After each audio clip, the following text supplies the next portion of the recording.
Hello students, welcome to वायु learning. तो आज की क्लास में हम बहुत ही इजी टॉपिक पढ़ने वाले हैं, न्यूक्लियोसाइड्स, न्यूक्लियोटाइड्स और न्यूक्लिक एसिड में डीएनए का डबल हेलिकल मॉडल। ठीक है, तो देखो यहाँ पर क्या बोल रहे हैं कि जो लिविंग ऑर्गेनिजम्स होते हैं उनमें बहुत सारे कार्बन कंपाउंड्स होते हैं, इन्हीं में हेट्रोसाइक्लिक रिंग्स प्रेजेंट होती हैं, जिनमें आ जाते हैं क्या, नाइट्रोजिनस बेसिस।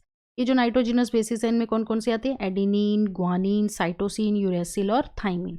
अब यहाँ पर इन नाइट्रोजिनस बेसिस में एडेनिन और ग्वानिन ये दोनों होते हैं प्यूरिन्स। एडेनिन और ग्वानिन्स होते हैं प्यूरिन्स। साइटोसिन, थाइमिन और यूरेसिल इनको हम बोलते हैं पिरिमिडीन्स। ठीक है, एडेनिन जो होता है वो थाइमिन के साथ दो हाइड्रोजन बॉन्ड बनाता है डीएनए में। डीएनए क्या है, न्यूक्लिक एसिड है। ठीक है, जेनेटिक मटेरियल का काम करता है। और आरएनए में एडेनिन जो होता है वो यूरेसिल के साथ दो हाइड्रोजन बॉन्ड बनाता है। ये आरएनए के केस में, मतलब आरएनए में थाइमिन नहीं होता। ओके, और ग्वानिन जो है वो 3 हाइड्रोजन बॉन्ड बनाता है साइटोसिन के। ठीक है, तो ये चीज़ हमें ध्यान रखनी है, प्यूरिन्स कौन से हैं, पिरिमिडीन कौन से हैं। एडेनिन जो है वो कितने बॉन्ड बनाएगा, किसके साथ बनाएगा, डीएनए में, आरएनए में किस में बनाएगा, और ग्वानिन जो है वो कितने बॉन्ड बनाएगा और किसके साथ। ठीक है, अब यहाँ पर जैसे हमें ये स्ट्रक्चर दिया हुआ है एडेनिन का, ये है प्यूरिन, तो इस तरह से हमें यहाँ पर पूरा स्ट्रक्चर दिया हुआ है एडेनिन का, और यहाँ पर यूरेसिल का भी दे रखा हुआ है। ठीक है, ये सब क्या है, नाइट्रोजिनस बेसिस है। ठीक है, तो अब ये नाइट्रोजिनस बेसिस जो है ये क्या करते हैं, न्यूक्लिक एसिड का स्ट्रक्चर बनाते हैं, यानी डीएनए आरएनए बनाते हैं। ठीक है, तो यानी हम इसमें अब आगे पढ़ेंगे न्यूक्लियोटाइड्स क्या होते हैं, न्यूक्लियोसाइड्स क्या होते हैं, वो हम आगे पढ़ेंगे।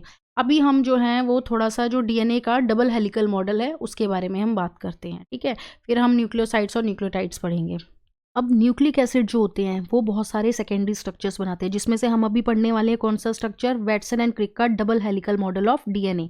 ये मॉडल क्या बोलता है कि जो डीएनए है वो एग्जिस्ट करता है डबल हेलिक्स की तरह, क्योंकि उसमें 2 स्ट्रैंड्स होते हैं। अब ये 2 स्ट्रैंड्स का नेचर कैसा होता है, एंटी पैरेलल, यानी अपोजिट डायरेक्शन में रन करते हैं। ठीक है, और क्या चीज़ें होती है इनमें, बैकबोन जो बनी होती है इसकी, वो किसकी बनी होती है, शुगर फॉस्फेट जो होती है उसकी बैकबोन बनी होती है। और नाइट्रोजिनस बेसिस अंदर साइड पे होते हैं, लगभग परपेंडिकुलर होते हैं इस बैकबोन के। जैसे यहाँ हम ये अब देख रहे हैं, ये हमारे पास एक स्ट्रैंड है, दूसरा स्ट्रैंड, फर्स्ट स्ट्रैंड जो है उसकी डायरेक्शन है 5 to 3 प्राइम, दूसरे स्ट्रैंड की डायरेक्शन है 3 to 5 प्राइम, यानी एंटी पैरेलल डायरेक्शन है। ओके, अब बैकबोन देख रहे हैं, phosphate group, sugar phosphate, sugar phosphate. तो अंदर साइड पे हम क्या देख रहे हैं, परपेंडिकुलर जो है वो नाइट्रोजिनस बेस। तो यहाँ पर कुछ इस तरह का स्ट्रक्चर होता है, ये शुगर होगी, ये फॉस्फेट लगा होगा, और अंदर साइड में नाइट्रोजिनस बेसिस जो परपेंडिकुलर होंगे। ठीक है, अब उसके बाद क्या बोल रहे हैं, नाइट्रोजिनस बेसिस में ही देखिए तो एडेनिन जो है वो पेयर करता है थाइमिन के साथ, और ग्वानिन जो होता है वो पेयर करता है साइटोसिन के साथ। अब 2 हाइड्रोजन बॉन्ड्स होते हैं एडेनिन और थाइमिन के बीच में। एडेनिन और थाइमिन जब पेयर करेंगे तो इनके बीच में 2 हाइड्रोजन बॉन्ड्स होंगे, और जी और सी यानी ग्वानिन और साइटोसिन के बीच में 3 हाइड्रोजन बॉन्ड्स होंगे। हर स्ट्रैंड जो है वो कैसा लिखता है, हेलिकल स्टेयरकेस की तरह हमें नजर आता है।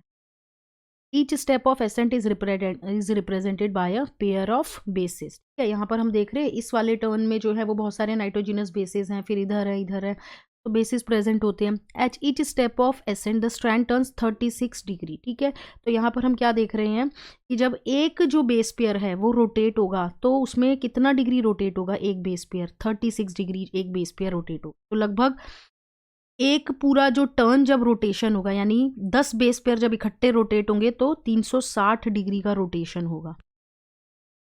तो 1 full helical strand would involve 10 steps और 10 बेस पेयर। ठीक है, एक पूरे हेलिकल स्ट्रैंड में, एक पूरे टर्न में कितने बेस पेयर इन्वॉल्व होते हैं, 10 बेस पेयर इन्वॉल्व होते हैं। पिच जो होती है वो 34 एंगस्ट्रॉन्ग होती है। पहले तो ये ध्यान रखो कि 1 एंगस्ट्रॉन्ग जो होता है वो इक्वल होता है 10⁻⁻10 मीटर। ठीक है, 1 एंगस्ट्रॉन्ग। अब यहाँ बोल रहे हैं पिच बोल रहे हैं, यानी जो डिस्टेंस है एक टर्न का पूरा वो कितना है, 34 एंगस्ट्रॉन्ग है। राइज जो हो रहा है पर बेस पेयर वो कितना हो रहा है, 3.4 एंगस्ट्रॉन्ग जो है वो राइज। इस तरह का जो हम डीएनए का स्ट्रक्चर देखते हैं ना, वैटसन एंड क्रिक का, इसको हम बोलते हैं बी डीएनए। ठीक, इसमें डायामीटर भी यहाँ पर हमें दिया हुआ है। डायामीटर जो होता है वो कितना होता है, 20 एंगस्ट्रॉन्ग। ठीक, और मेजर ग्रुप और माइनर ग्रुप जो है वो भी प्रेजेंट होता है। तो ये न्यूक्लिक एसिड के बारे में था, जिसमें हमने अभी वैटसन एंड क्रिक मॉडल देखा। तो देखो न्यूक्लियोसाइड्स क्या होंगे, जब नाइट्रोजिनस बेस और शुगर जो है, शुगर और नाइट्रोजिनस बेस ये मिलकर बनाते हैं न्यूक्लियोसाइड, यानी नाइट्रोजिनस बेस और शुगर ये क्या बना रहे हैं, ये बना रहे हैं न्यूक्लियोसाइड्स, ठीक है। अब यहाँ पर अगर हम बात करें किसकी, डीएनए की, डीएनए में जो शुगर होती है ये 5 कार्बन रिंग होती है, इसके अंदर पेंटो शुगर है, इसको हम बोलते हैं डीऑक्सीराइबोस, डीऑक्सीराइबोस। और आरएनए के केस में जो शुगर होती है ये भी 5 कार्बन शुगर है, पेंटोज शुगर है, ठीक है, इसको हम बोलते हैं राइबोस शुगर, ठीक है। तो नाइट्रोजिनस बेस प्लस शुगर जब अटैच होंगे तो बना देंगे न्यूक्लियोसाइड। अब न्यूक्लियोसाइड को हम कैसे बोलते हैं, न्यूक्लियोसाइड में हम बोलते हैं एडिनोसिन, ग्वानोसिन, थाइमिडीन, यूरिडीन, सिटीडीन, ये सारे क्या हैं, न्यूक्लियोसाइड्स हैं।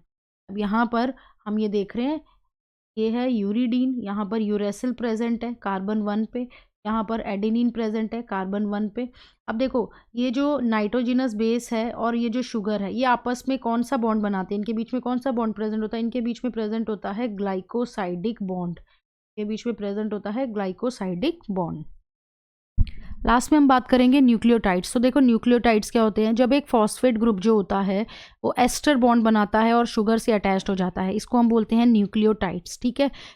तो इसमें जो है हम क्या बोलेंगे इनको, adenylic acid, thymidylic acid, guanylic acid, uridylic acid, cytidylic, ये सारे क्या हैं, न्यूक्लियोटाइड। यानी न्यूक्लियोटाइड्स क्या होंगे, नाइट्रोजिनस बेस प्लस शुगर, ये दोनों मिलके बन रहे थे न्यूक्लियोसाइड, तो हम कह सकते हैं न्यूक्लियोसाइड प्लस इसमें फॉस्फेट ग्रुप आ गया, तो ये 3 चीज़ें जब आती है तब ये बन जाते हैं न्यूक्लियोटाइड्स, न्यूक्लियोटाइड्स, ठीक है। अब इसमें यहाँ पर जैसे यहाँ पर हम ये देख रहे हैं न्यूक्लियोटाइड में एडिनाइलिक एसिड को, तो यहाँ पर 5th कार्बन पे हम क्या देख रहे हैं, फॉस्फेट ग्रुप जो है वो अटैच्ड है, और इनके बीच में जो बॉन्ड है वो कौन सा है, फॉस्फोएस्टर बॉन्ड जो है वो प्रेजेंट होता है। तो इस तरह से फॉर्मेशन हो जाता है न्यूक्लियोटाइड्स का। तो ये था आज का टॉपिक।